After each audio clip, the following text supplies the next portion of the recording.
Hi guys, gagawa tayo ng content. Yung ating content every week ito. Ngayon, magsisimula tayo sa mag-preheat sa ating oven. Ayan, 170 degrees up and down yan. Tapos, ayan yung aking 1 can na cheddar cheese.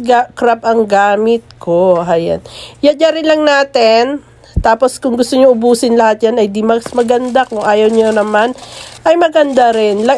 Lagyan natin ng butter yung ating lupan para madali natin siya matanggal.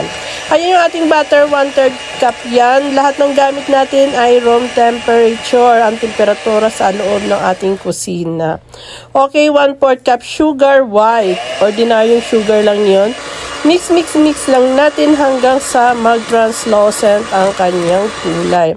Okay, scrape natin yung gilid para halong-halo talaga siya. Then, ayan, may 2 eggs ako, medium size yan.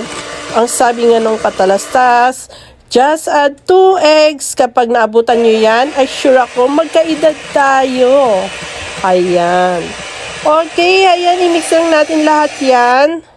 Then, 1 can big condensed milk. Masarap talaga yung ating merienda. 1 teaspoon vanilla essence. Ayan. Then, 1 and 1/4 cup all-purpose flour. Salain para mawala ang kanyang lumps.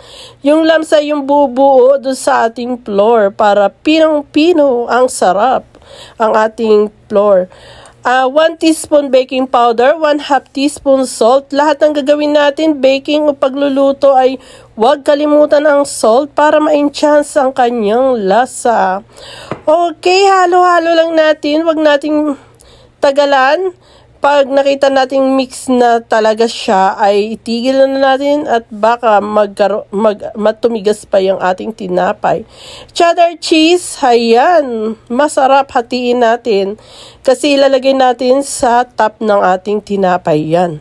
Alam nyo ba guys, nung naluto yung tinapay natin, kasi first time ko nga itong lutuin, at wala nga akong may content kaya nag-isip ako ng masarap na merienda. Pero pwede pala natin itong pagkakakitaan.